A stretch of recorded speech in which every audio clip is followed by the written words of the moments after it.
नमस्कार मित्रांनो, नीट पेपर फुटीबद्दल बोलावं अशा अनेकांच्या प्रतिक्रिया आहेत. काय बोलावं मला खरंच कळत नाही आहे. कारण मोदी सरकारच्या 12 वर्षाच्या कारकिर्दीतलं सगळ्यात मोठं अपयश जर कुठलं असेल तर भारताची शिक्षण व्यवस्था सुधारण्यात आलेलं अपयश. शिक्षणाचा जो बाजार मांडला गेला होता तो बाजार तसाच सुरू आहे. त्यात फारसे बदल झालेले नाही आहेत. जुने लोक गेले, नवे लोक आले, क्ष विचारसरणीचे लोक गेले, य विचारसरणीचे लोक आले, परंतु सगळं तसंच चालू आहे.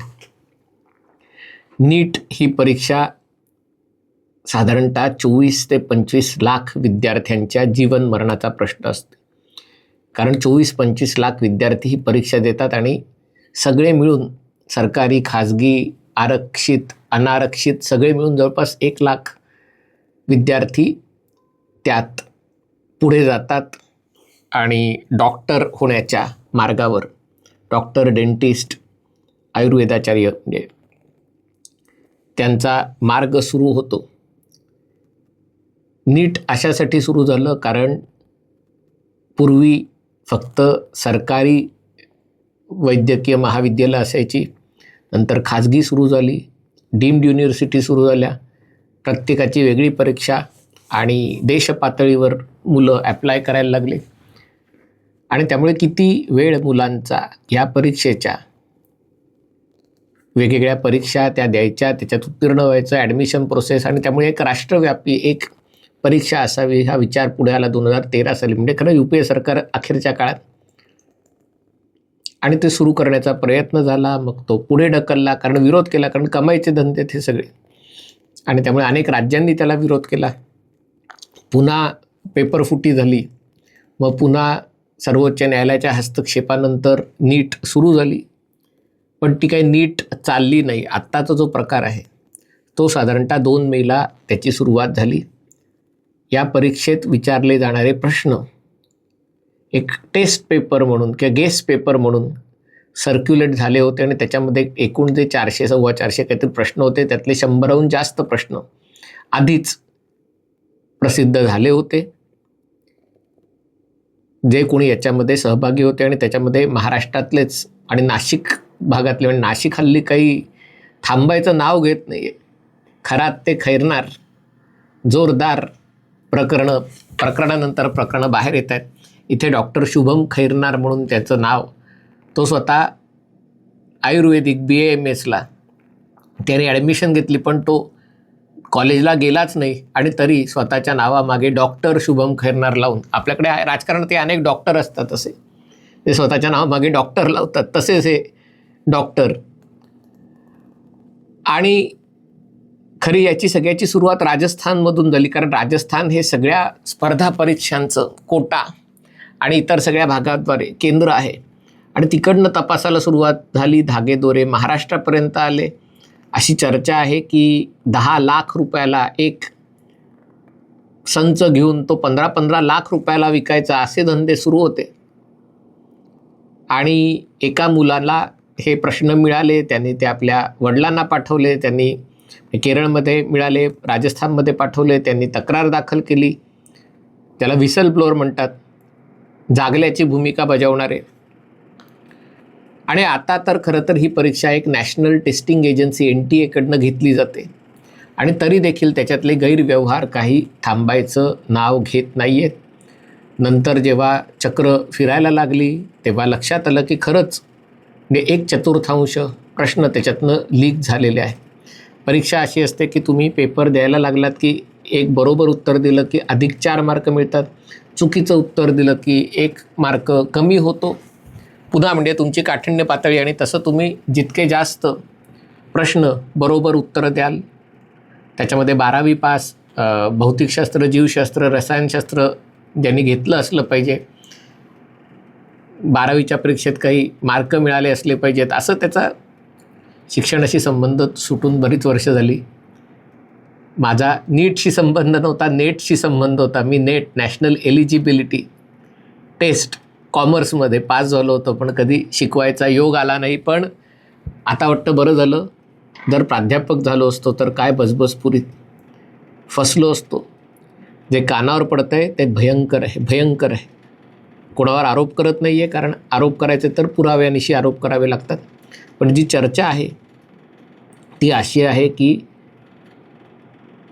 विद्यापीठातल्या प्राध्यापकाच्या नोकरीसाठी अनेक विद्यापीठांमध्ये 75 लाख रुपये ते 1 कोटी रुपये रेट सुरू आहे. याचं कारण तुम्ही जर नेट सेट उत्तीर्ण होऊन तुम्हाला जर नोकरी लागली आणि तुम्हाला UGCच्या स्तराचं मानधन मिळणार असेल तर ते इतर अनेक नोकरी व्यवसाय पेशांपेक्षा ते चांगलं मानधन असतं. खाजगी कॉलेजमध्ये किंवा शैक्षणिक संस्थांमध्ये शिकवणाऱ्या प्राध्यापकांना त्याच्या 1/4 1/3 वेतन मिळतं. मग तुम्हाला जर एवढं जास्त वेतन मिळणार असेल तर काहीतरी तर द्यायला पाहिजे. आणि म्हणून एकेका प्राध्यापकाच्या जागेसाठी कोटी कोटी रुपयांच्या बोली लागतात. मग जी संस्था त्यांना प्रवेश देते, नोकऱ्या देते, त्यांनी हा हिशोब करायचा, तो हिशोब सगळीकडे पोचवायचा. आणि हे महाराष्ट्रात घडतं आहे असं ऐकलं. इतर राज्यांमध्ये म्हणजे कुठलंही राज्य असो, भाजप शासित राज्य असो, काँग्रेस शासित राज्य असो, प्रादेशिक पक्षाचं राज्य असो, अशा प्रकारचे व्यवहार होत आहेत. आणि मग त्यामुळे मग विद्यापीठातल्याही कुलगुरूंच्या नेमणुकीसाठी काय द्यायचं बोला, काय द्यायचं बोला, इतर सगळ्या पदांसाठी काय द्यायचं बोला, विद्यापीठांच्या मान्यतेसाठी कायद्याचं बोला, ऑटोनॉमस होण्यासाठी कायद्याचं बोला, सगळ्या गोष्टींसाठी बाजार भरलेला आहे. आणि म्हणून एकीकडे आपल्याला विश्वगुरू व्हायचं आहे, पण शिक्षण जे देशातलं सगळ्यात पवित्र क्षेत्र आहे, आरोग्य आणि शिक्षण, त्यातला जो भ्रष्टाचारची जी बजबजपुरी झाली आहे, मी असं नाही म्हणणार की ते थांबवणं थेट मोदींची जबाबदारी आहे, पण कुठेतरी शिक्षण क्षेत्रामध्ये ज्या मूलभूत सुधारणा होणं अपेक्षित होतं त्या झालेल्या नाही आहेत. अटल इन्क्युबेशनसारखी गोष्ट सुरू केली होती, तो पैसाही कुठे गेला? म्हणजे त्याच्यातनं एकही अशी स्टार्टअप युनिकॉर्न झालेली सरकारी अनुदानातनं माझ्या तरी माहितीत नाही. म्हणजे सरकारने या गोष्टी करणं ही चांगली गोष्ट आहे, पण त्याच्यातनं रिटर्न ऑन इन्व्हेस्टमेंट काय आहे? तुम्ही म्हणाल याचा सगळ्याचा नीटशी काय संबंध आहे? माझा तोच मुद्दा आहे. नीटशी संबंध नसला तरी शिक्षण क्षेत्राशी संबंधित आहे. आणि शिक्षण क्षेत्रात जी बजबजपुरी माजलेली आहे ती सगळ्यांच्या नियंत्रणाबाहेर जाते की काय? कारण कुठलीही आता नॅशनल टेस्टिंग एजन्सी घालवली, दुसरी एजन्सी आणली, पेपर न करता कम्प्युटरसमोर बसून टेस्टिंग केलं, काही केलं तरी त्यातला जो भ्रष्टाचार आहे तो 1-2 वर्षांनी काहीतरी एका वेगळ्या स्वरूपात समोर येतो.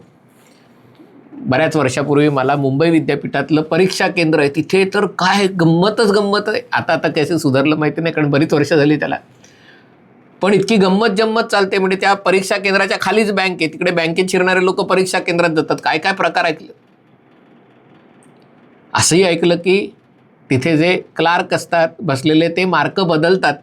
35 मार्क ज्याचे आहेत त्याचे एंट्री करताना 50 मार्क टाकतात. चूक पकडली तर पकडली, पण असे किती लाखो लोकांचे पेपर असतात. म्हणून म्हटलं की हा जो सगळा अजगर आहे तो इतका अजस्त्र आहे, पण लोक पैसे खर्च करायला तयार आहेत.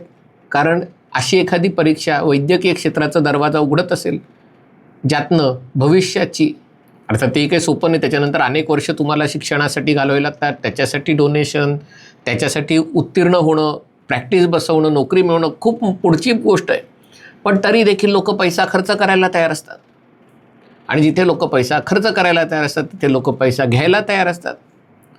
आणि बाकीच्या सगळ्या क्षेत्रात म्हणजे खरं तर हे कुठेच होता कामा नये.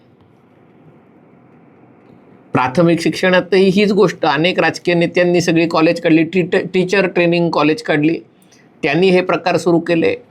उच्च शिक्षणात सुरू झाले, वैद्यकीय शिक्षण, पण इतर कुठल्यापेक्षा वैद्यकीय शिक्षणात असे प्रकार होणं आणि अशा प्रकारचे डॉक्टर बाहेर काढणं ही त्या देशासाठी खरंच काळजीची गोष्ट आहे.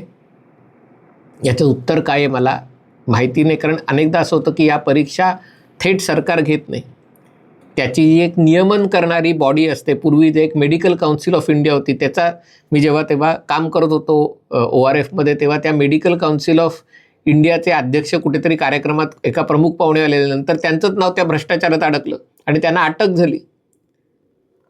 म्हणजे असे प्रकार खूप वर्ष होत आहेत, पण ते अजून थांबलेले नाही आहेत. आणि त्यामुळे हे जे आत्ता नीटचं प्रकरण पुढे आलं, त्यातनं लाखो विद्यार्थ्यांना भुर्दंड, कारण तुमचं आयुष्याचं 1-2 वर्ष तुम्ही याच्या मागे घालवता. 2024 साली पण असंच काहीतरी प्रकरण झालं की अनेकांना पैकीच्या पैकी मार्क मिळाले आणि लोकांना त्यामुळे प्रश्न उठला की असे कसे पैकीच्या पैकी मार्क मिळू शकतात. म्हणून म्हटलं की हे दर वर्ष 2 वर्षांनी हे थांबवायचं कसं, ह्याचं उत्तर कोणाकडे नाही आहे. आणि त्यामुळे याच्यावर काहीतरी असा जालीम इलाज असायला पाहिजे की ज्याच्यातनं शिक्षण क्षेत्रातला जो भ्रष्टाचाराचा जो सगळा विळखा आहे तो पूर्णपणे जाणार नाही, पण कमी तर व्हायला पाहिजे. आज याची गरज सगळ्यात जास्त जाणवते, कारण आज अमेरिका आणि चीन विषयांतर होतं आहे, पण विषयांतर करणं आवश्यक आहे. ज्याला फंडामेंटल रिसर्च म्हणतात, आपल्याकडे रिसर्च होतोय कुठे? कारण हा सगळा खेळ सुरू आहे. एकीकडे विश्वगुरू व्हायचं आहे, पण विश्वगुरू व्हायला जे संशोधन पाहिजे, जे चांगल्या दर्जाचं शैक्षणिक व्यवस्था उभी करायला पाहिजे, त्याचं कुठे? सगळं सेटिंग लावलेली व्यवस्था आहे, पण आता ज्या AIच्या जगात ही व्यवस्था कोलमडून पडणार आहे. आणि त्यामुळे जरी हे थेट सरकारशी किंवा मोदी सरकारशी संबंधित नसलं, तरी या सगळ्या व्यवस्थेचं पालकत्व मोदी सरकारने घ्यावं. ज्या सुधारणा करायचे त्या कराव्यात. दुर्दैवाने कुठल्याही सुधारणा करायला गेलं की त्याला जातीय रंग दिला जातो, प्रादेशिक रंग दिला जातो.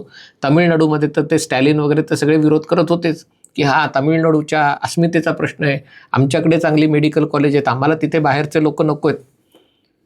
आणि त्यामुळे याच्यावर उत्तर शोधणं आवश्यक आहे, कारण अशा प्रकारे परीक्षा व्यवस्थेची दर 2 वर्षांनी थट्टा उडणं, कधी नीट असेल, कधी नेट असेल, कधी दुसऱ्या प्रकारची CET असेल, ही जी थट्टा उडते हे देशासाठी अतिशय लाजिरवाणी गोष्ट आहे. हा व्हिडिओ आपल्याला आवडला असेल तर कृपया लाईक करा, शेअर करा आणि चॅनल सबस्क्राईब करण्याची विनंती आहे.